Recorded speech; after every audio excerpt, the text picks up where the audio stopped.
লেট্ৰিনৰ সমস্যা, পেচাবৰ সমস্যা, গাখীৰ ওলোৱা টোপনি নামাৰা সমস্যা, কান্দি থকা সমস্যা। আপোনালোকে বেবী জন্ম হোৱাৰ আগতে ভালকৈ টোপনি মাৰি লওক, তাৰপিছত আৰু বেবী জন্ম হোৱাৰ পিছত নিজৰ টোপনি পাহৰি বেবীৰ লগত লাগি। হেল্ল' এভৰিৱান, কি খবৰ আপোনালোকৰ? মোৰ নতুন এটি ভিডিঅ'লৈ আপোনালোক সকলোকে পুনৰবাৰ স্বাগতম জনাইছোঁ। আজি মই আপোনালোকৰ সৈতে শ্বেয়াৰ কৰিম শিশুৰ কেইটামান কমন সমস্যা, যি কি ময়ো ভুক্তভোগী বা যিসকল অলৰেডি মা হৈ আছে তেওঁলোকেও হয়তো ভুক্তভোগী, আৰু যিসকল নতুনকৈ মা হ'ব গৈ আছে তেওঁলোকৰ কাৰণে এই ভিডিঅ'টো বহুত বেছি কামত আহিব। তো ভিডিঅ'টো শেষলৈ চাব। আপোনালোকে এতিয়া বহুতখিনি এক্সপিৰিয়েঞ্চ কৰি ৰাখিব পাৰিব এই ভিডিঅ'টোৰ পৰা, যে শিশুৰ কমন সমস্যা কি কি থাকে। তো নাম্বাৰ 1 হৈছে লেট্ৰিনৰ সমস্যা, নাম্বাৰ 2 হৈছে পেচাবৰ সমস্যা, নাম্বাৰ 3 হৈছে গাখীৰ ওলোৱা সমস্যা, নাম্বাৰ 4 হৈছে টোপনি নামাৰা সমস্যা, নাম্বাৰ 5 হৈছে মানে কান্দি থকা সমস্যা। তো 5টা সমস্যা মই আপোনালোকৰ সৈতে শ্বেয়াৰ কৰিম। মই মোৰ শিশুটিৰ পৰা যিখিনি পাইছোঁ সেইখিনি, যিখিনি মোৰ এক্সপিৰিয়েঞ্চ হৈছে সেইখিনি শ্বেয়াৰ কৰিম। বাকী আৰু বহুত সমস্যা থাকে, কিন্তু এই 5টা সমস্যা মানে কমন সমস্যা হয়, আৰু আপোনালোকে যিসকল নতুন মা হ'ব গৈ আছে জনাটো খুব বেছি প্ৰয়োজন। যিহেতু ময়ো ভুক্তভোগী, মোৰ যিমানখিনি এক্সপিৰিয়েঞ্চ হৈছে মোৰ শিশুটিৰ পৰা সেইখিনি আপোনালোকৰ সৈতে শ্বেয়াৰ কৰিম। তো ফাৰ্ষ্ট সমস্যা হৈছে লেট্ৰিনৰ সমস্যা। শিশু মানে লেট্ৰিনৰ সমস্যাটো কমন সমস্যা হয়, যি কি মোৰ সন্তানটিও আছিলে 8 দিনলৈ লেট্ৰিন কৰা নাছিলে, কিন্তু এতিয়া সি যিহেতু 4 মাহত সোমাইছে, 3 দিন গৈছে 4 মাহত সোমাইছে, আৰু তো মানে এতিয়া তাৰ লেট্ৰিনটো ক্লিয়াৰ হৈছে। আৰু তাৰ উপৰিও মই জাগিৰোডৰ হোমিঅ'ত দেখাইছিলোঁ, হোমিঅ'ত দেখুৱাওঁতে হোমিঅ' ঔষধ খোৱাৰ পৰা তাৰ মানে লেট্ৰিনটো ক্লিয়াৰ হ'ল, কিন্তু হ'লেও ডেইলি লেট্ৰিন নকৰে এতিয়াও। 3 দিন 4 দিনৰ ভিতৰতে কৰে, কিন্তু আগতে যে 8 দিনলৈ কৰা নাছিলে, মেক্সিমাম 7 দিন 8 দিনলৈ কৰা নাছিলে। গতিকে এইটো শিশুৰ কমন সমস্যা হয়, লেট্ৰিন নকৰা সমস্যাটো। আৰু কিছুমান শিশুৱে দিনত 3, 4 বাৰ 5 বাৰ 6 বাৰো লেট্ৰিন কৰে। এইবিলাক কমন সমস্যা হয়, এইবোৰ ভয় খাব নালাগে। যদিহে লেট্ৰিন নকৰে বা বেছিকৈ লেট্ৰিন কৰে তেতিয়াহ'লে এইবিলাক কমন সমস্যা হয়, ভয় খাব নালাগে।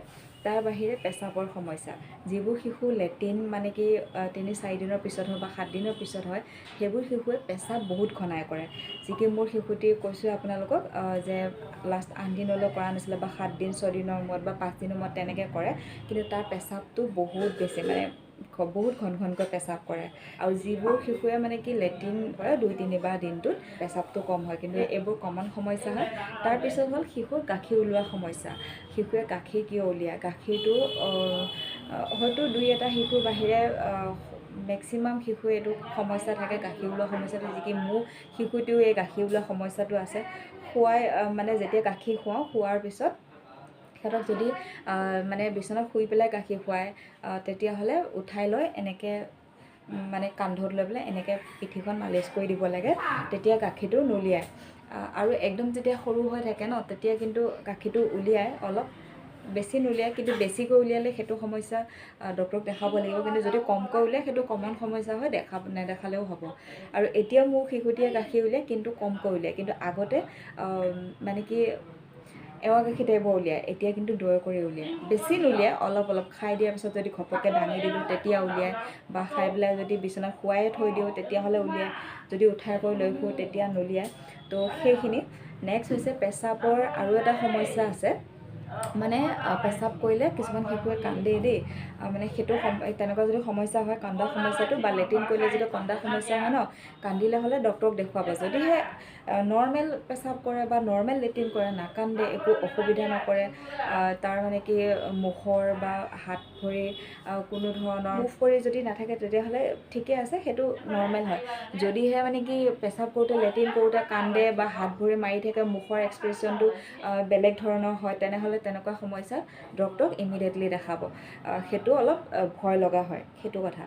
নেক্সট হৈছে টোপনি মাৰা। টোপনি মাৰা শিশুৰ 3টা সমস্যা আছে। নাম্বাৰ 1 হৈছে কিছুমান শিশুৱে গোটেই দিন ৰাতি শুইয়ে থাকে, নাম্বাৰ 1। নাম্বাৰ 2 হৈছে কিছুমান শিশুৱে দিনটো শুই ৰাতিটো নুশুই। নাম্বাৰ 3 হৈছে কিছুমান শিশুৱে দিন ৰাতি শুৱে, কিন্তু এনেকৈ শুৱে মানে অলপ সময় পিছে উঠি থাকে, মানে অকণমান শুই আকৌ উঠে, অকণমান শুই আকৌ উঠে, তেনেকুৱা।